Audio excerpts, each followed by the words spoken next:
Hashtag pookie बाबा कहा जाता है। पूकी मतलब प्यारा। जितने हमारे युवा भाई बहन हैं वो सब ने प्यार दिया है, अपना आशीर्वाद दिया है। मैंने भी जल्दी शादी की है। मैंने भी जल्दी शादी की है। मैं उस समय 22 वर्ष का रहा हूँ। प्रेम विवाह सब घर वालों की राजी मर्जी से। आप इतने मजेदार जवाब देते हैं, घर में आपकी वाइफ नहीं कहती कि मेरे बातों का जवाब कब दोगे? हाँ, थोड़ा सा टाइम देते हैं, जितना भी हो मिल जाए। आप भी अपना शो बनाए ना कोई। कमेंट क्या आते हैं, कपिल शर्मा का शो बंद करा के रहेंगे।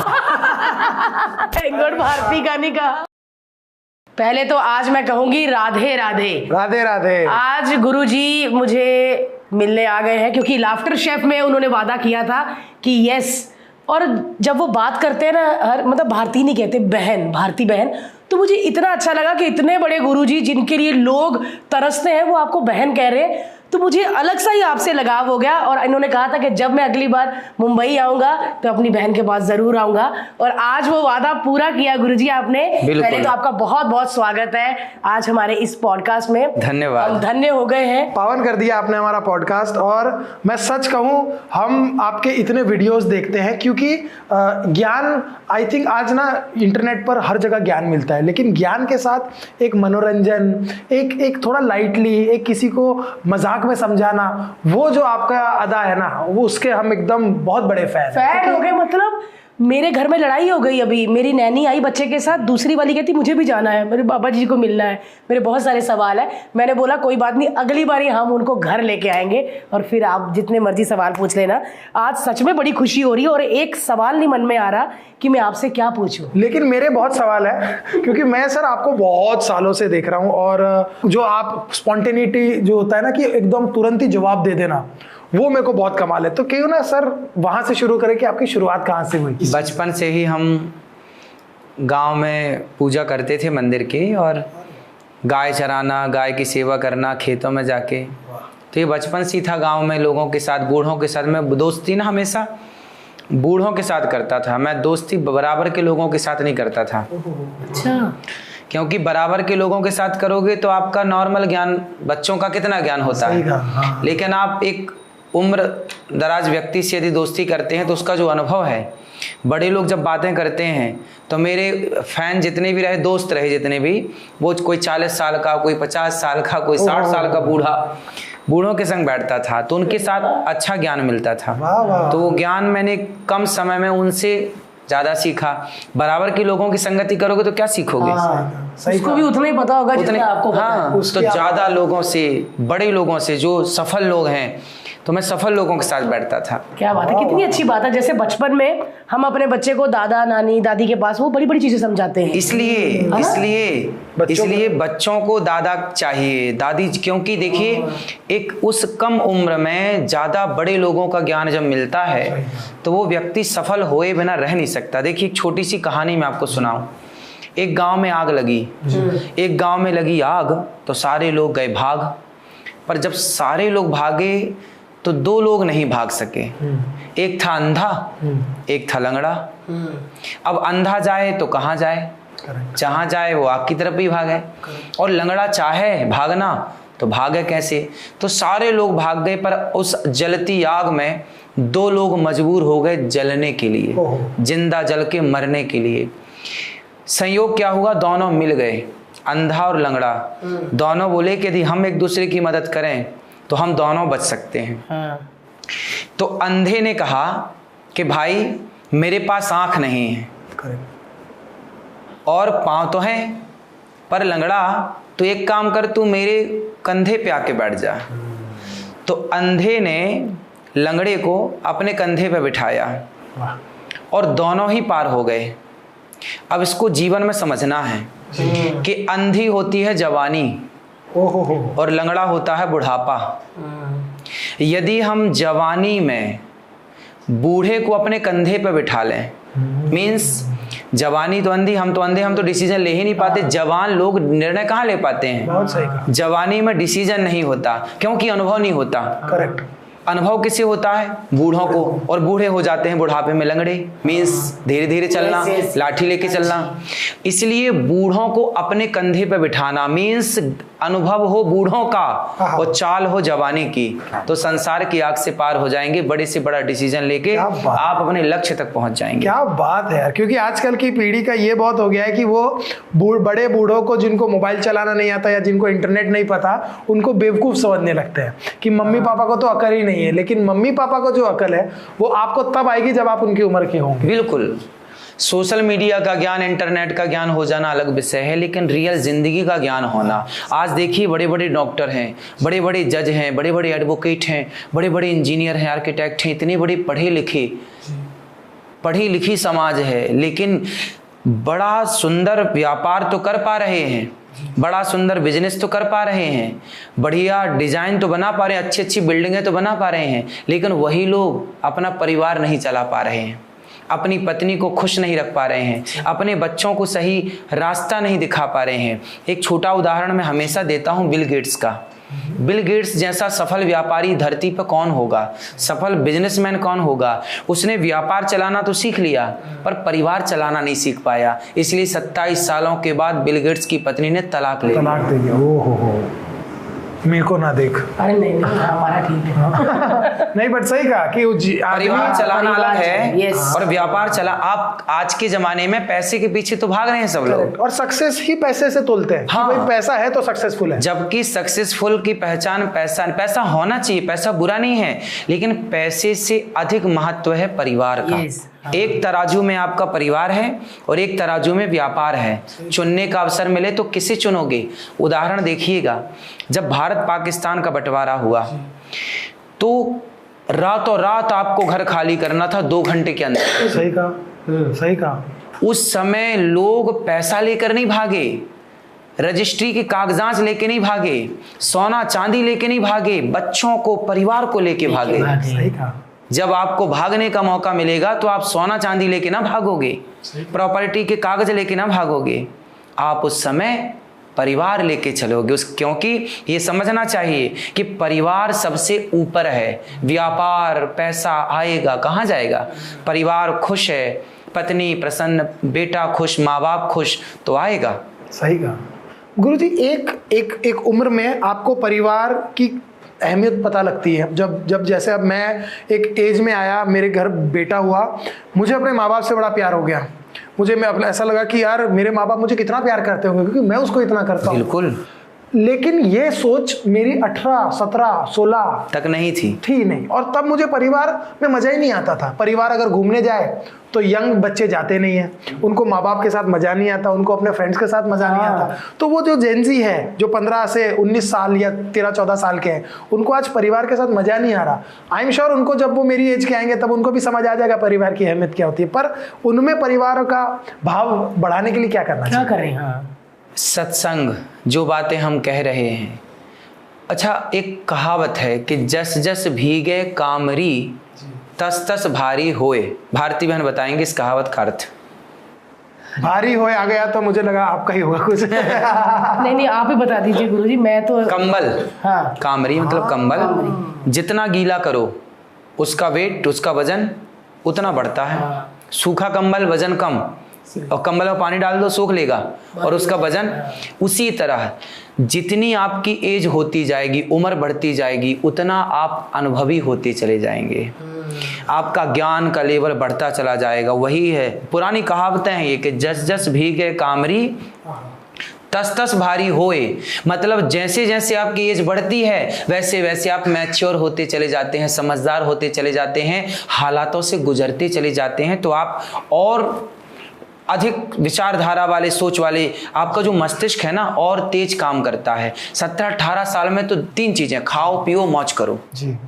खाओ पियो मौज करो, सही कहा। कोई टेंशन नहीं, नमक क्या भाव है, आलू क्या भाव है, टमाटर क्या भाव है, आटा क्या भाव, कोई मतलब नहीं। बाप लाएगा, माँ लाएगी, कमा के बनाएगी, मस्त खाएंगे, चक्क खा के मस्त सोएंगे 10 घंटे तक। सही कहा। और आगे एक ऐसी जिंदगी है। लेकिन जब आपका विवाह होता है, जब आप जिम्मेदार बनते हैं, तब आपको पता चलता है कि आपको एक घर भी चाहिए, टमाटर के भाव क्या है, वो पैसे कहाँ से आएंगे, आलू के भाव क्या है, वो पैसे कहाँ से लाएंगे, कैसे कमाएंगे। बाप की संपत्ति कहते हैं ना, बाप के टुकड़ों पैस करना अलग बात है, सही कहा। खुद की मेहनत करके कमाना और बनाना अलग बात है। आज का यूथ ना बाप के टुकड़ों पे मौज कर रहा है। खुद की कमाई करना चाहिए। मैंने बचपन में एक चीज़ सीखी है और मैं सबको बताता हूँ कि कभी पिता की संपत्ति पर मौज नहीं करना चाहिए। मैं जब 17 साल का था तब से मैं कमा रहा हूँ। परिवार में रोटी बनेगी कि नहीं, आटा है कि नहीं, दाल है कि नहीं, चावल है कि नहीं, नमक है कि नहीं, ये मुझे देखना था। उस उम्र से मैंने 17 वर्ष की आयु में मुझे पढ़ना भी था, कॉपी भी अपने पैसे से खरीदनी है, साइकिल भी अपने पैसे से खरीदनी है, साबुन भी अपने पैसे से खरीदना हो, घर भी अपने पैसे से चलाना है। उस एज में जब जिम्मेदारी कंधों पे होती है ना, तब आप बहुत सफल होते हैं। और यदि 25-30 साल तक यदि बाप के टुकड़ों पे पलते रहे ना, तो वो समझ होने की जो एज है वो तो निकल जा रही है। इसलिए 20 साल में ना जिम्मेदारी आ जानी चाहिए। यदि आपने 20 साल में जिम्मेदारी प्राप्त कर ली, कंधे मजबूत होने लग जाएंगे, तो 20 से 5 साल 25 साल तक में आप थोड़ा मैच्योर हो जाएंगे और 25 से 30 में आप सफलता की ओर बढ़ेंगे। और यदि आप 30 साल में कदम बढ़ाएंगे सफलता की ओर, तो कब मैच्योर होंगे? जिस काम को आप कर रहे हैं उस काम को भी तो कम से कम 2-4 साल चाहिए। सही कहा, सही। बिजनेस आप कोई भी कर लीजिए, कोई भी काम करिए, उस काम का अनुभव प्राप्त करने में 4 साल तो गुजर जाएंगे आराम से, आराम से। और तब आप 34 के होंगे और उसके 6 साल बाद आप 40। इसलिए आप कोई भी कार्य शुरू कर दें 20 साल से शुरू कर दें। बच्चों को 20 साल में बिल्कुल जिम्मेदारी दे के छोड़ दो, बेटा अब घर का दाल रोटी तुम्हें लाना है। बाप बिल्कुल हाथ पीछे कर ले, माँ हाथ नहीं बेटा अब ये घर तुम्हें चलाना, हम ये अब जैसे तुम सोते थे अब हम सोएंगे। करें, बैक में माँ बाप रहें, सपोर्ट करें, पर जिम्मेदारी आगे बेटा तू जा, तू कमा के ला, हम तेरी कमाई खाएंगे। अब तू बता कहाँ से लाएगा? जब वो कमाएगा ना 100 रुपए या 1000 रुपए, तब फिर वो बाप के पैसे की इज्जत करेगा। वरना बाप के पैसे तो यूं पानी में बहाएगा, 5000 की शराब पी के आ जाएगा। सही कहा। 1.5 लाख का मोबाइल रखेगा और गाड़ी लेगा तो चलाएगा क्योंकि अहमियत ही नहीं है। क्योंकि बाप की कमाई ना खुद की कमाई हो तो पता लगा कि डीजल क्या भाव है। सही कहा गुरुजी। ये आजकल हम जो शादियां, जो लोग बहुत एज के बात करने लग गए हैं। पहले होता था कि यार, जैसे अभी कुछ दिनों पहले सुदेश जी जो कॉमेडियन है वो और उनकी मिसेज आई थी, उन्होंने मुझे बताया, कहते हैं उनकी वाइफ 15 साल की थी और वो 17 साल के थे, उन्होंने तब शादी की थी। बहुत अच्छा। चलिए वो तो और ही जमाना था, लेकिन आइडियली मैंने भी जल्दी शादी की है। सबको जल्दी शादी करनी चाहिए मेरे हिसाब से। अगर आपको अपना मैंने भी जल्दी शादी की है, जल्दी विवाह मैंने भी किया। कितनी उम्र में? मैं उस समय 22 वर्ष का रहा हूँगा। वाह। 22-23 आखिरी। घर वालों की मर्जी से ही है? प्रेम विवाह? नहीं, सब घर वालों की राजी मर्जी से। जल्दी विवाह का सारा काम ही कर रहे थे खुद तो। जल्दी विवाह करने के बहुत फायदे। जल्दी विवाह कर लेने से आपके समय से बच्चे हो जाएंगे, समय से आप मैच्योर हो जाएंगे, समय से आप अपने काम पे लग जाएंगे, समय से आपकी जिम्मेदारी आ जाएगी, समय से बच्चे बड़े होंगे, समय से जब बच्चों का विवाह करने के टाइम आएगा तब भी आप यंग रहेंगे, अच्छे रहेंगे। सही कहा है ना? तब आपके शरीर में ताकत रहेगी, एनर्जी रहेगी। और आप 30 साल में विवाह करते हैं तो बच्चा होगा 32 साल में। हाँ, सही बात है। और फिर वो कब विवाह, तब तक तो आपके दांत वांत गिर चुके होंगे। और 30 गिर चुके होंगे तब तक तो। हाँ, और 30 में तो कोई करता ही नहीं। अगर लेट है तो फिर 40, 42, 45 में करते हैं। लेकिन वो तो एक ऐसा विषय है कि जिसको ऐसा साथी मिल गया। यदि इसका साइंटिफिक रीजन भी देखें ना, तो स्त्री जो होती है ना, वो एक टाइम होता है बच्चा पैदा करने का। शरीर में जो हार्मोन्स तैयार होते हैं ना, वो एक टाइम होता है। 30 के बाद समझियो, जो 20 साल से 30 साल की एज है, बीच का जो 10 साल है, इसमें खूब ताकत होती है। इस जवानी में लड़का लड़की के अंदर खूब एनर्जी होती है। लेकिन 30 साल के बाद आप माइनस होने लग जाते हैं, आप थकने लग जाते हैं। आपने देखा होगा कि आप पहले ज़्यादा काम कर पाते थे, आपके अंदर पहले ज़्यादा एनर्जी थी, अब आपकी एनर्जी डाउन होने लग गई है। पहले आप ज़्यादा खाते थे, अब आप कम खाने लग गए हैं। पहले आप ज़्यादा दौड़ लेते थे, अब आप कम दौड़ते हैं, क्योंकि 30 के बाद व्यक्ति माइनस होने लग जाता है। बहुत सही कहा आपने, बहुत सही। थोड़ा ये माइनर है, लेकिन 40 के बाद तो बहुत तेजी से व्यक्ति माइनस होता है। अच्छा, मुझे लगा 40 के बाद फिर अच्छा से खाएंगे। नहीं, 40 के बाद सच में हमारा खाना भी कम हुआ है ना, बहुत कम, बहुत कम। और पहले मेरे को याद है, मैं सर रात भर जाग लेता था, पूरी रात जाग के लिख लेना। आजकल ऐसा जाग तो सिंपल है ना, शरीर भी तो एक मशीन है, ये भी तो पुरानी होगी, ये भी तो जंग लगेगी, ये भी तो खराब होगी, पार्ट्स खराब होंगे। क्यों?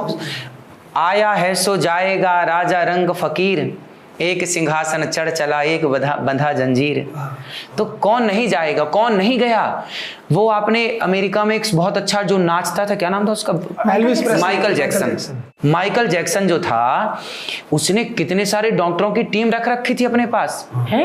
हाँ हाँ, माइकल जैक्सन का हजारों रुपए का तो रोज का खर्चा था, केवल जो पानी पीता था वो चेक करके पीता था। उसका सपना था कि मैं कम से कम 100-150 साल जीऊं, लेकिन लगभग 50 साल के पहले ही निपट गया। वो कांच में सोता था जिसके अंदर हाइपर ऑक्सीजन होता था। हाँ, वो खाता था जो, तो 4 डॉक्टर चेक करते थे पहले कि ये फूड अच्छा है कि नहीं, तब जाके खाता था। और अपनी होंठों को लाल रखने के लिए इंजेक्शन लगाता था, और सदा यंग जवान रहने के लिए उसके पास पैसों की कमी तो थी नहीं, लेकिन इतना पैसे वाला भी क्या पैसे से जिंदगी खरीद सका? सर लेकिन आजकल जो जीवन में जो दौर चल रहा है, इतना डिस्ट्रैक्शन है हर जगह। मतलब मैं फोन में आज देखूंगा तो मुझे चाय के फायदे भी पता चल जाएंगे, चाय के नुकसान भी पता चल जाएंगे, सीधा सोओगे तो हार्ट के लिए अच्छा नहीं है। इतने डिस्ट्रैक्शन से बचे कैसे? देखिए, गांव का जो पुराना तरीका था, जो पुराने लोग ना बहुत बड़े वैज्ञानिक तरीके से जीवन जीते थे।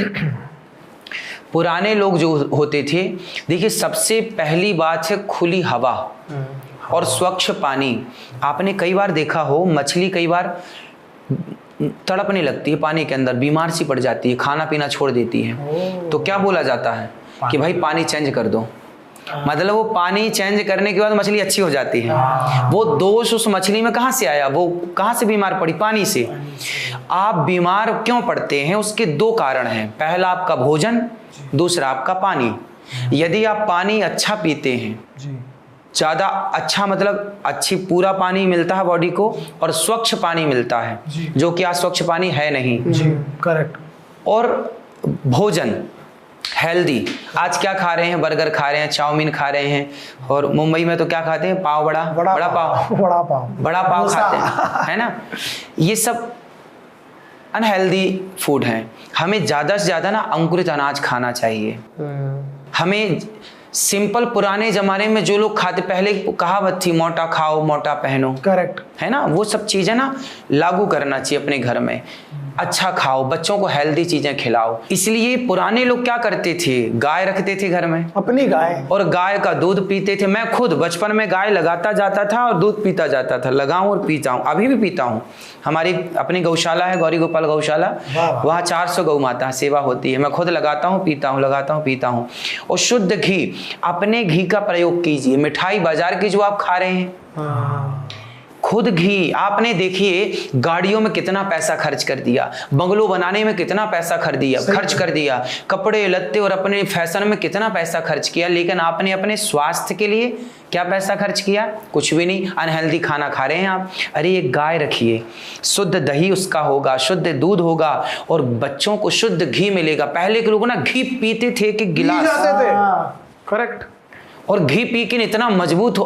आज गांव का बूढ़ा है, आज आप ना मुंबई के किसी जवान को गांव के बूढ़े से मिलाओ दो और दोनों से कहो जरा कुश्ती करो, तो गांव का बूढ़ा ना 4 पटकना मारेगा, पटक देगा। सही कहा। क्यों? उसके खाने की ताकत। हमारे गांव में 80-80 साल के लोग आज 20 साल के लड़कों को पकड़ लेते हैं, वो हाथ नहीं छुड़ा पाते, इतनी ताकत, इतनी ताकत। ये देसी घी, दूध, दही और शुद्ध रोटियां खाना, शुद्ध। अब देखो, आप गेहूं खाते हैं जी, गेहूं से बनता है आटा। वो गेहूं में कितनी सारी यूरिया, डीएपी डाली जाती है, कितनी सारी केमिकल डाले जाते हैं, तब जाके वो तैयार होती है। पहले क्या था? पहले यूरिया डीएपी था ही नहीं, ऑर्गेनिक था सब। गाय के गोबर को खेतों में डाला जाता था, और जो खाद होती थी उसका गेहूं, वो गेहूं ज्यादा पौष्टिक था।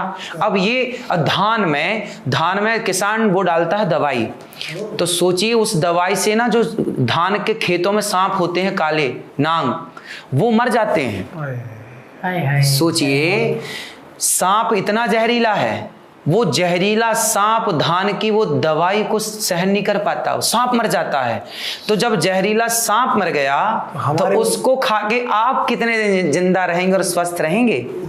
इसलिए दवाइयों को बंद करना चाहिए, और एक जो भारतीय परंपरा रही है किसानी की, उसको लागू करना चाहिए। तब यदि लंबा जीवन चाहिए और स्वस्थ चाहिए तो, वरना फिर यूं तो हॉस्पिटल भर ही रहे। बात ही सही। आदमी 1 करोड़ की गाड़ी ले लेता है, गाय कितने की आती होगी सर यूजुअली? 20,000, 25,000, 50,000 और क्या। नहीं एक गाय मेरे को तो बड़ा लेकिन मन सच है। में हमारी बड़ी इच्छा है कि हम थोड़े साल काम करें, फिर ना जगह लेके, जमीन लेके, तो वहां पे हमारी 2 गाय हो, है ना। हमारा ऐसा गाय तो वाला- देखो सब प्रकार की है, 10 लाख की भी गाय आती है, 10 लाख की भी गाय आती है। ओहो। तो गाय सब प्रकार की है। गाय तो सभी देसी गाय हैं। वो आपके पास कितनी गाय हैं गौशाला? 400 गौ माता है, ओहो, जिसमें लगभग 100 नंदी घी है। बनता होगा। वो जरूर। सभी घी 30,000 लोगों को भोजन बढ़ता है ना गौरी गोपाल में। 30,000 गौरी गोपाल में एक वो देसी रसोई, घी का- हाँ वो देसी घी सारी रोटियों में चुपड़ा जाता है। 30,000 लोगों को गौरी गोपाल रसोई है। चलो भाई। पूरी दुनिया में सबसे बड़ी 5वीं रसोई गौरी गोपाल जी की रसोई है। ओहो। अखंड लंगर चलता है, कोई भी आओ सब खाओ। 30,000 लोग पर डे पाते हैं और वो घी सारी रोटियों में चुपड़ा जाता है। वाह वाह वाह वाह। चलो भाई प्रिंस जी रेडी हो जाओ, हम तो चले आएंगे भाई। आएंगे यार डेफिनेट। गौरी गोपाल आइए। और वहाँ जो सेवाएं चलती हैं, सबको भरपेट भोजन मिलता है। 285 वृद्ध माताएं हैं, उन माओ की जाना है वहाँ पर। उन माओ की रोटियों में घी। 150 बच्चे पढ़ते हैं निःशुल्क। जो बच्चे माँ बाप गरीब परिवार से हैं, वो बच्चे गौरी गोपाल गुरुकुल में ये दास सबकी सेवा करता क्या है। बात क्या है। बात है। नहीं सर, मैंने बड़ा सुना है कि आप कल ही मैं किसी से बात करा था, मैं कहा यार आ जाए हमारे यहाँ, अगर पधारे तो बड़ा मजा आएगा। उन्होंने कहा अरे उन्होंने वहां पे वृद्धाश्रम, गायों की सेवा, बोले बड़ा किया है। वो तो इंटरनेट पे है ही नहीं, इंटरनेट पे चलते आपके जोक्स, इंटरनेट पे चलते इंटरनेट पे ये मस्ती चीजें है ही नहीं। मजाक, बट बहुत कोई अच्छी बात है, आपको लेकिन ये बात है कि एक हाथ से दो तो दूसरे हाथ को पता ही नहीं है। जैसे इंटरनेट पर ये आपका रूप पता ही नहीं है कि आप इतना दान करते हैं, इतना धर्म कर्म का काम करते हैं, लेकिन हम आते हैं उस पर जहां पर लोग आपसे सवाल पूछते हैं और इतने ऐसे ऐसे सवाल मतलब पूछते मैं हैं। वही कह रही हूँ कि इंस्टाग्राम पे हम बोलते हैं कि जो आजकल के जेंजी बच्चे हैं, उनकी रील्स वील्स बहुत आ रही हैं। आपने सारे जेंजियों को घर बिठा दिया। जैसे स्क्रॉल करो सुबह, मतलब सुबह जैसे इंस्टाग्राम खोलो, गुरुजी मेरी बेटी पढ़ती नहीं, तुरंत ही आपका कोई आएगा, फिर एक गाना लगेगा और हंसते हुए हम उठते हैं। और मतलब इतना गुरुजी कमाल। आज मतलब ये हो गए 3-4 महीने, तब से सारा सोशल मीडिया आपने टेक ओवर कर लिया है। फनी इतनी चीजें, मतलब ऐसे ऐसे लोग सर, सच में। कोई बताइए ना कोई ऐसा किस्सा या कोई ऐसी किसी की समस्या जो आपने कहा कि यार ये कैसे समस्या ले आए। क्या है वहाँ पे ना हम प्रश्नोत्तरी करते हैं। प्रश्नोत्तरी एक प्रोग्राम चलता है। कोई भी आता है तो वहाँ माइक दे दिया जाता है, आपको जो पूछना है आप पूछ लीजिए। यदि हमसे बनेगा तो आपके प्रश्न का उत्तर दे देंगे, नहीं बनेगा तो राधे राधे। तो वहाँ पे लोग पूछते हैं जिसको जो पूछना है कि हमारी ये समस्या है, ये हमसे जो बनता है समझा देते हैं। तो यही चलता है। तो किसी का हमने तो पूछ लिया, वो लाइव चलता है और प्रोग्राम लाइव करेक्ट। तो फिर उससे लोग निकाल लेते हैं अपने अपने मतलब की चीज। सारा ही निकाल लेते हैं, सारा ही। गुरुजी मेरे पति मुझसे प्यार नहीं करते, जब देखो मंजन करते रहते हैं, है ना। वो भी कितना फनी था, गुल मंजन करते हैं। मनोरंजन करते रहते हैं यार बहुत। यार, है ना? और लोग इतने भोले हैं। ये देखिए हमने सबने देखा हुआ है। यहाँ से पता चलता है कि हमारी जनता कितनी भोली है। उनको उन्हें बस अपने समस्याओं का समाधान चाहिए और वो आपको इतना प्यार करते हैं कि वो अपनी सारी समस्याएं लेकर बैठ जाते हैं। वो एक बच्ची, एक लड़की का भी था कि हम पढ़ना चाहते हैं लेकिन हमारे माँ बाप हमें पढ़ा नहीं रहे। फिर उसकी माँ खड़ी हुई, वो पकड़ती, नहीं, पापा खड़े अरे हुए। गुरुजी ये फेल हो गई थी। फिर पता चला वो पढ़ाने जाते थे। वो कहते हैं पढ़ा रहे, फेल हो गई थी। लेकिन बहुत इतने और इतना एंटरटेनिंग लग जाता है आपको। एक हैशटैग पूकी बाबा कहा जाता है, आपको जी, पता है? जी। तो वो क्या मतलब क्या होता क्या है? है? पूकी मतलब प्यारा। हाँ, जैसे पोकेमोन ये वो। पूकी, हाँ, ओहो। अच्छा, क्या तो ये बात है। आजकल के ही बच्चों ने दिया होगा ना, तो लोगों पूकी का बाबा। प्यार है ये, जो जितने हमारे युवा भाई बहन हैं वो क्या बात सबने है यार। प्यार दिया है, अपना बहुत आशीर्वाद cute नाम दिया है, है। सच में। तो मैं सबके आशीर्वाद को मैं स्वीकार इतना करता कहूंगा हूँ। कि प्लीज आप ऐसे ही रहना, आप बदलना नहीं। हाँ। क्योंकि आप हमको ऐसे इतने प्यारे लगते हैं, इतने क्यूट लगते हैं। और आपकी बातें, क्या होता है ना कि आप जब परेशान होते हो ना, और अगर आपको ज्ञान के साथ थोड़ी हंसी मिल जाए ना, तो उससे बड़ी बात कोई नहीं हो सकती। बिल्कुल। क्योंकि ज्ञान तो हर जगह मिल रहा है, सच हंसी में। बहुत कम लोग दे रहे हैं। मतलब मैं कहूँ कि आपको सुनने का मजा आता है। ऐसा लगता है कि इसका जवाब दिया, अभी ये आंटी खड़ी होकर कुछ पूछेगी, फिर उनका ये जवाब आएगा। मतलब कहते हैं ना कि कई लोग ना सत्संग में जाके ऐसे होते गए, राधे राधे, जब राधे राधे कहो ना, राधे राधे, वो ऐसे ऐसे करते हैं। और आपके सत्संग में सब ऐसे होते हैं कि मुझे माइक मिले, मुझे माइक मिले। कभी ऐसा हुआ गुरुजी किसी ने ऐसा सवाल पूछा हो आपकी भी हंसी निकल जाती? बहुत बार लोग सवाल करते हैं तो हंसी आई जाती है। पति पत्नी के केस बहुत आते हैं ना? हाँ, पति, मैं तो कहता हूँ कि मेरे पास पति पत्नी वाले केस आ जाएं तो सारे तलाक बंद हो जाएंगे। मैं तलाक नहीं होने दूंगा। सारे डिवोर्स बंद हो जाएंगे। क्या बात है। एक बार मैंने कहा कि एक बार आप तलाक लेने के पहले जी, डिवोर्स लेने के पहले एक बार दोनों लोग मेरे सामने आके बैठ जाओ। 1 घंटे में आपकी जिंदगी ना सवर जाए तो कह देना। सिर्फ 1 घंटा दीजिए। क्या बात है। तो तलाक लेने के पहले कोई एक बार मेरे पास आ जाए, पति पत्नी दोनों, तो उनकी तलाक रुक जाएंगे। और लाखों लोगों की कथा के दौरान तलाक रुके हैं। सही कहा। लाखों लोगों ने शराब छोड़ी, गुटखा छोड़ा, नशा छोड़ा। और डिप्रेशन के तो लाखों लोग बिना डॉक्टर, बिना टैबलेट, बिना इंजेक्शन के डिप्रेशन की बीमारी खत्म सत्संग से। आप मेरे सामने 7 दिन बैठ जाइए, डिप्रेशन छू मंतर हो जाएगा। सही कहा, सही कहा। और ये डिप्रेशन हमने सुना ही नहीं था तब तक जब तक हमारे दादा दादी, नाना नानी, माँ बाप सत्संग में जाते थे। सत्संग से जुड़े रहेंगे तो डिप्रेशन होगा ही नहीं। मैं खुद सत्संग छोड़ दिया आज के यूथ ने। करेक्ट। और वो गलत राह पर चल पड़े। यूथ ने तो छोड़ा ही छोड़ा है, माँ बाप ने भी छोड़ दिया। हाँ, माँ बाप ने भी छोड़ा। हमारे माँ बाप ने भी सत्संग छोड़ दिया है। पहले तो शाम को 5 बजे मंदिर जाना होता था, वहाँ कथा सुनते थे। कथा में हर दिन कोई ना कोई एक बोध मिलता था। वो बोध घर पे आके अपने बच्चों को सुनाते थे। डिस्कस होती थी बातें, कुछ होता था, या बच्चे जाते थे बाल संस्कार केंद्र। पहले क्या था ना, सावन का महीना आता था ना तो पूरे गांव में सबके घर रामचरितमानस का पाठ होता था। सही कहा। पूरे गांव में सार्वजनिक रामचरितमानस पार्टी यार, सावन आ गया। देखने वालों में से कितने लोगों ने रामचरितमानस का पाठ सुना है? पढ़ा तो बहुत दूर की बात, सुना भी नहीं। आजकल क्या है कि समय मिला तो पार्टी करने चले गए, किटी पार्टी, फलानी पार्टी, ये है ना, मॉलों में चले गए, वार में चले गए और ना जाने क्लबों में चले गए। पहले के लोग क्या करते थे, साथ में बैठ के ना रामचरितमानस का पाठ करते, फिर उसमें ना राम जी के बारे में डिस्कस करते, रावण के बारे में डिस्कस करते, है ना, और सबरी के बारे में डिस्कस करते, आत्मचिंतन करते। आज तुमने क्या सीखा, आज तुमने क्या पाया, बच्चों से पूछते थे। सही कहा। बेटा बताओ, रावण ने सीता माँ को क्यों चुराया? बेटा बताओ, शबरी ने ऐसा कौन सा पुण्य किया कि राम घर चले गए शबरी के? तो बच्चे ना दिमाग लगाते थे कि क्या क्या, वो पढ़ते थे, वो पढ़ते थे। सही कहा। वो इसका आंसर ढूंढने के लिए पहले गीता प्रेस की एक पुस्तक आती थी, कल्याण जी। नाम सुना आपने कभी? पहले, आज के 20 साल पहले तक घर घर कल्याण नाम की पुस्तक पढ़ी जाती थी। 30 साल पहले ले, कल्याण गीता प्रेस से एक पुस्तक आती है, आज भी आती है। अच्छा। उसमें सारे वेदों पुराणों के रहस्य और कथाएं बढ़िया। पहले टीवी नहीं थी, मोबाइल नहीं था, लोगों को समय गुजारना था, कहाँ गुजारें? तो गीता प्रेस की कल्याण पढ़ करके पहले उपन्यास, मुंशी प्रेमचंद्र जी का गबन, गोदान, पंच परमेश्वर, ये कहानियां, पहले कहानियां और उपन्यास और ग्रंथ, लोग इन्हीं को पढ़ते थे। और पढ़ के ना केवल पढ़ते नहीं थे, जो पढ़ते थे उस सत्य को जीते थे, उस राह पर चलते थे। पहले के लोगों में ना, कहते ना, पहले घर कच्चे थे। कच्चे घर समझते हैं ना, मिट्टी के खप्पर वाले। पहले घर कच्चे थे पर रिश्ते पक्के थे। आज घर पक्के हैं पर रिश्ते बहुत कच्चे हैं। बहुत सही, बहुत सही कहा। पहले जब पानी बरसता था ना तो पानी टप टप अंदर टपकता था घर के अंदर जी, है ना पूरा। हमारी माँ बताती थी कि जब बारिश होती थी ना बेटा तो हम दूसरों के घर में जाके सोते थे, पूरा घर गीला हो जाता था। पानी खप्पर वाला था तो अंदर खप्पर टूट जाते थे या फिर खिसक जाते थे तो पानी अंदर। तो ये दिन हमने देखे हैं, वो गरीबी हमने देखी है। और उस दौर में ना पहले के लोग ऐसे रह के भी बड़े खुश थे, पहले प्रसन्नता थी। आज सब कुछ होके भी ना लोग उदास हैं, खिन्न हैं। और ऐसी स्थिति तो आज जो डिप्रेशन में लोग हैं उनकी ऐसी स्थिति तो है भी नहीं कि उनका छत टपक रही है। हाँ। वो तो गाड़ियों में घूम रहे हैं, 2-2, 3-3 लाख पगार कमा रहे हैं, फिर डिप्रेशन में है। तो वो कहीं ना कहीं एक बहुत अजीब बात लगती है।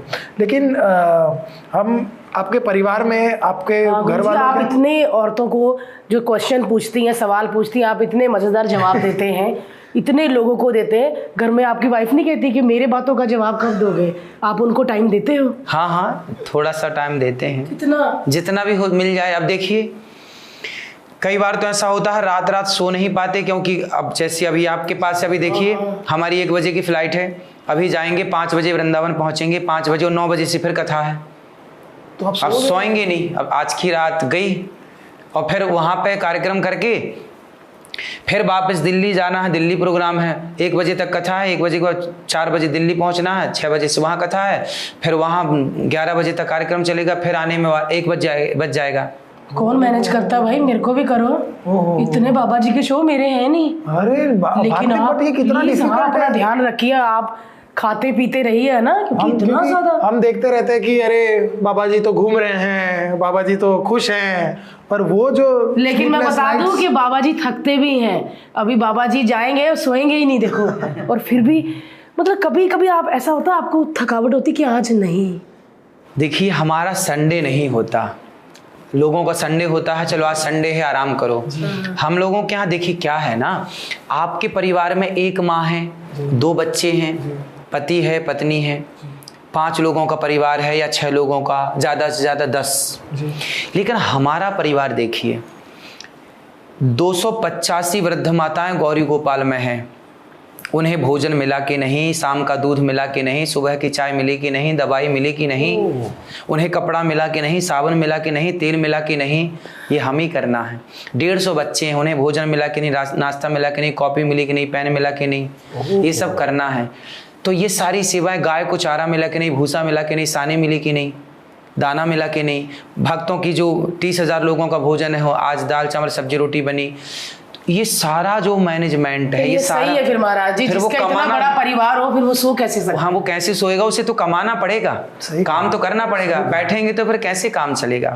आपके ऊपर तो 4 लोगों की जिम्मेदारी है या 10 लोगों की, हमारे ऊपर बिहारी जी ने इतनी सारी जिम्मेदारी दी है, तो जिम्मेदारी दी तो बिहारी जी, करते तो भगवान है, लेकिन निमित्त बनाया तो चलो उसको ईमानदारी से निभाते हैं।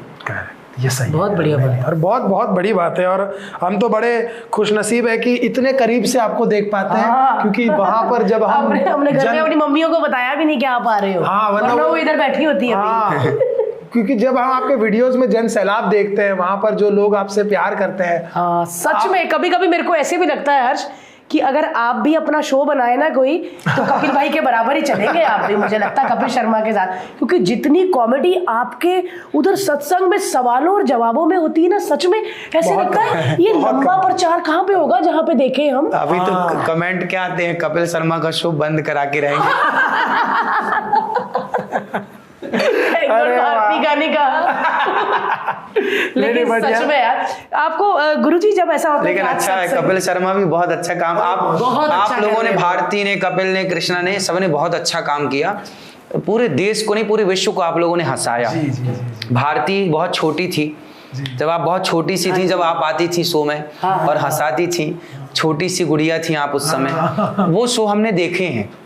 और कपिल शर्मा, कपिल, कृष्णा, आप लोगों ने बहुत अच्छा पूरे देश को ना मुस्कान से भर दिया है। बहुत आपने हमारा थोड़ा सा काम ले लिया है सच में, तो ले लिया भाई, ये तो है। हमारा इधर भी नहीं, पर आपका भी चल रहा है, कोई दिक्कत नहीं बहुत है, आपके आशीर्वाद से बहुत अच्छा चल रहा है। और चलेगा। और आप जिस शो लेकिन- में आए थे हमारे, जी। उस दिन Laughter की Chef। रेटिंग बहुत ज्यादा गई है। Correct। जिस दिन गुरु जी आए हैं बहुत अच्छी रेटिंग आई है, और वो आपके episode भी आशीर्वाद बहुत से प्यारा था। सीजन 2 आ रहा है, अब नया सेट बनेगा, नए लोग आएंगे और आपको फिर से आना है। बिल्कुल आएंगे है ना, हम। हम तो कलर्स को कहेंगे कि फिर से बुलाओ। मतलब ऐसा लगा ही नहीं कि कोई, कभी कभी कोई बाबा जी आते हैं ना तो सब डर जाते हैं, ज्यादा हंसे कि ठुमका लगाए कि नहीं, ये तो खुद ही राधे राधे सब हम, इन्होंने खीर बनाई उधर जन्माष्टमी पे आए थे, correct। धनिया की खीर बनाई, मुझे अभी भी याद है, मैं मखाने साग की। मखाने और धनिया मखाने की, की। हम दोनों ने एक साथ बनाई।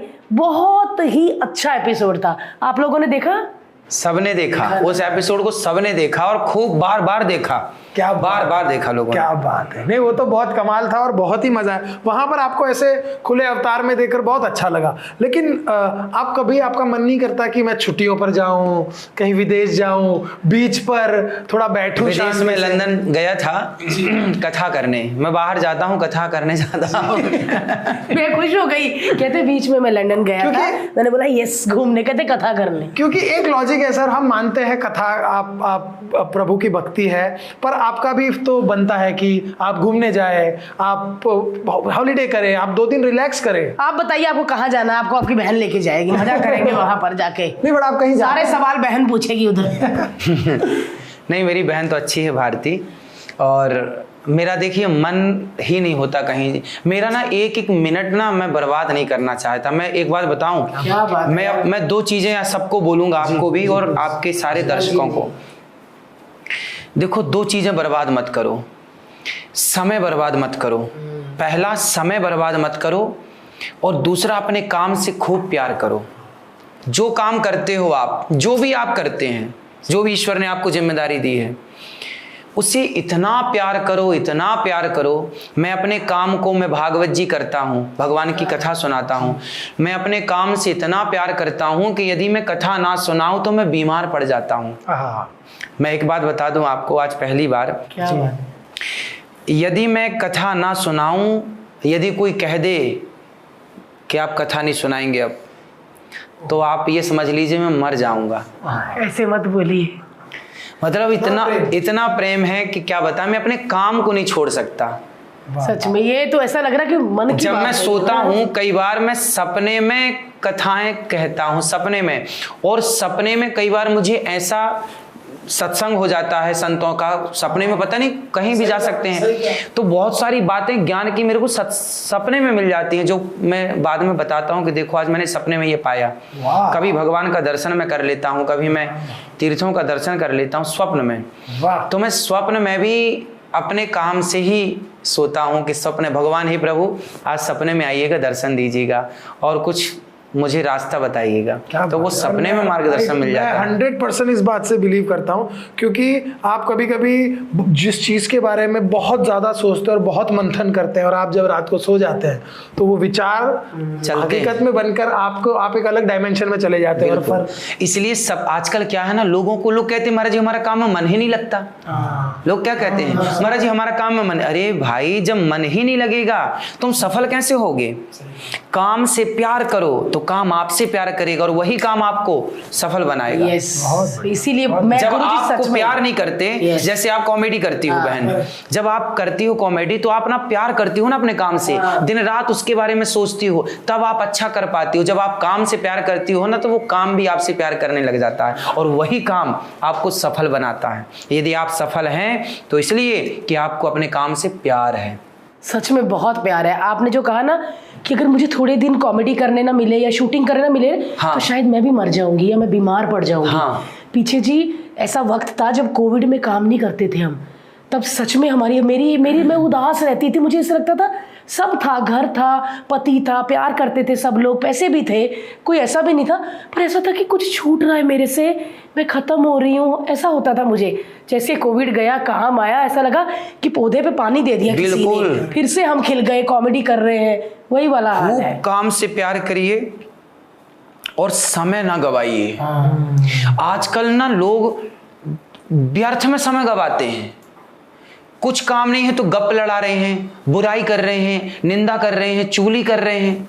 अरे जो समय आप गवा रहे हैं उस समय में आप अपनी सफलता के प्रयास कर लीजिए, आप अपने लिए कोई बेहतर प्लानिंग कर लीजिए और सफल हो जाइए। यदि आप सफल हो गए ना, तो आपके माँ बाप का सपना पूरा हो गया। आपके माँ बाप की आंखों में खुशी के आंसू गिरने लग जाएंगे, मेरा बेटा सफल हो गया। भारती बहन सफल हुई तो माँ बाप खुश हो गए, मेरी बेटी सफल हो गई। सही कहा। आप सफल हुए, आपके माँ बाप रो पड़े, मेरा बेटा सफल हो गया। अरे हर बेटे को चाहिए कि आप सफल होके और अपने माँ बाप को खुश करिए। माँ बाप तब तक खुश नहीं होंगे जब तक आप सफल नहीं होते। सही कहा। तो आपकी डिग्रियां कितनी भी हैं, क्या फर्क पड़ता है? आप सफल होइए, आप समाज के काम आइए, आप लोगों के काम आइए, किसी के काम आके दिखाइए, तब मैं मानूंगा कि आप सफल हो गए। किसी के काम आइए। और सफलता का एक मूल मंत्र, सफलता मैं तब आपको सफल मानूंगा जब आपके बच्चे की फीस आपके पिताजी ना भर रहे हों। आपकी अपनी कमाई से आप अपने बच्चे को पढ़ा रहे हैं, आप अपनी कमाई से अपने लिए घर बनाएं और पिताजी से कहें, पिताजी देखो लोग क्या करते हैं, आज के नौजवान बच्चे महंगे कपड़े पहनते हैं, महंगी घड़ी, महंगा मोबाइल, महंगी गाड़ी। इसकी जरूरत नहीं है। महंगी गाड़ी कितनी भी ले लो, 1 साल के बाद वो आधी की हो जाएगी। 10 लाख की गाड़ी 5 लाख की हो जाती है अगले साल। करेक्ट। क्या नहीं होगा आधा। आप एक घर लेंगे ना आज, तो अगले साल वो 1.5 गुना बढ़ जाएगा या 2 गुना बढ़ जाएगा। आज यदि आपने 1 लाख का घर लिया है तो वो 2 लाख का हो जाएगा अगले वर्ष।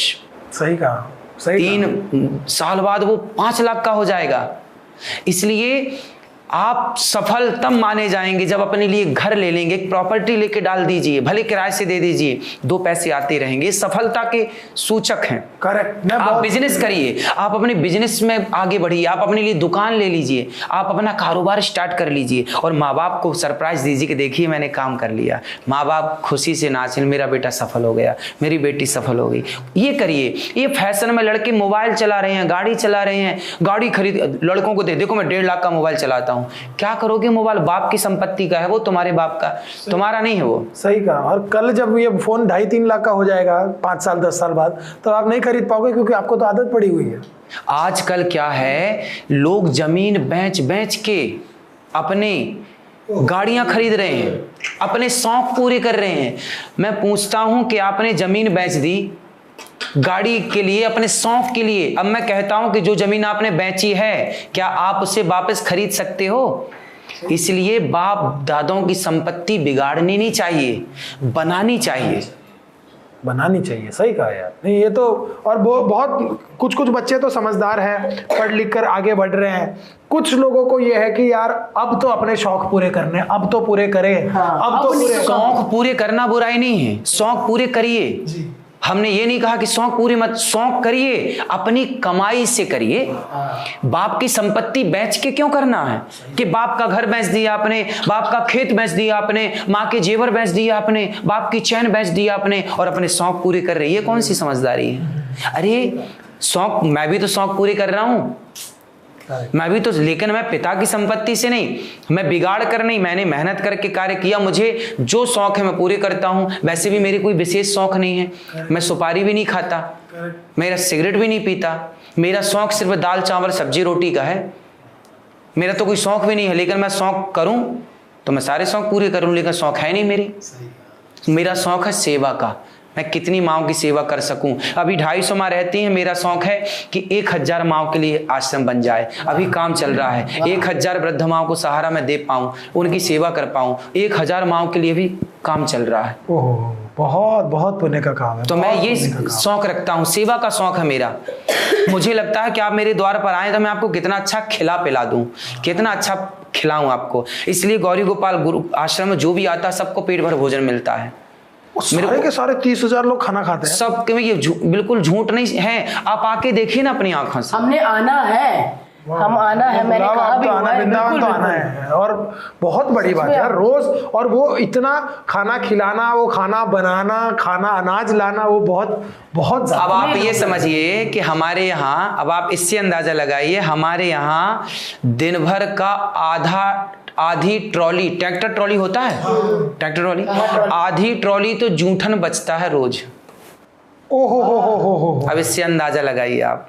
वाह। आधा ट्रॉली हमारे यहाँ जूठन निकलता, जो 30,000 भक्त खाते हैं ना, तो उनकी थाली में थोड़ा थोड़ा बच जाता है। थोड़ा तो हम लोग तो कोशिश करते हैं भाई साहब पूरा खा लो, तो कुछ थोड़ा बहुत, तो वो थोड़ा आधी ट्रॉली होता है रोज का। 12 महीने ये सेवा है। और क्या बात है, क्या बात है। लेकिन हम तो ये चाहेंगे कि जैसे आप कह रहे हैं 1000 माओं के लिए आप घर बना रहे हैं, मुझे तो यही है कि मैं आप सबको यही कहती हूँ कि हर बेटा अपनी माँ के लिए घर बनाए। एक बेटे पे क्यों इतनी बड़ी जिम्मेदारी? आप अपनी माँ को अपने पास रखिए। अगर आप अपनी माँ को घर से निकाल रहे हो तो मुझे ऐसा लगता है आप अपने मंदिर से भगवान को निकाल रहे हो। बिल्कुल। फिर वो मंदिर किस काम का, वो घर किस काम का जहाँ पे माँ ही नहीं है? सारा पुण्य गुरुजी ले रहे हैं। सही कह रही हूँ ना मैं? आप अपना पुण्य कमाइए ना। सही है, क्योंकि भगवान आपके पास है, आप फिर भी उसको निकाल रहे हो। लेकिन आज सच में कह रही हूँ अनुरुद्ध जी, बहुत अच्छा लगा आपसे मिलके। बस मुझे ये सारी बातें ना अब आपके घर आके करनी है, वहां पे आके करनी है, वो माँओं से मिलना है, वो गौरी गोपाल की रसोई देखनी है, वो सच में वो सारी चीजें देखनी है कि आप जो बोल रहे हैं सच में। मैं विश्वास कोई कर नहीं सकता कि सच में आधा ट्रॉली वो जूठन बचता है, या 300 माएँ खाना खाती हैं, इतने लोग खाते। तो हम चाहते हैं कि हम वहाँ पे आके ज़रूर देखें और सेवा भी करें। बिल्कुल। बहुत बहुत शुक्रिया आने का। हम सच में हमारा पॉडकास्ट पावन कर दिया, हमारा ऑफिस को। और मैं आज बता दूं कि गुरुजी कल से आज पूरा दिन डे नाइट बिजी चल रहे हैं, लेकिन बस एक वादा था बहन से, वो पूरा कर दिया। बहुत बहुत शुक्रिया, हम धन्य हो गए, हमारा ऑफिस धन्य हो गया। सच में आज सबके चेहरों पे आप खुशियां देख ही सकते हैं गुरुजी, कैसी खुशियां हैं। और बहुत सारे हमारे नीचे लोग जो घर जा चुके थे, मतलब जिनको चले जाना चाहिए था, वो भी बैठे हुए हैं कि आपको देखें, आप सच में वैसे ही लगते हो। उनको लगता है आप आते ही उनको पूछेंगे हाँ तुम्हारा क्या सवाल है। उनको ऐसे लग रहा है कि वो मतलब अपने सवाल ही पूछे, लेकिन सब धन्य हो गए। बहुत बहुत शुक्रिया। अब हम वहां आना चाहते हैं बिल्कुल, और गौरी गोपाल की रसोई देखना चाहते हैं और भोजन करना चाहते हैं ना। जरूर, सच में सब आइए, सबको लाइएगा, सबका बहुत बहुत स्वागत है। Thank you so much, thank you so much guys. ये एपिसोड देखने के लिए लाइक करें, शेयर करें, सब्सक्राइब करिए और राधे राधे। राधे राधे, राधे, राधे।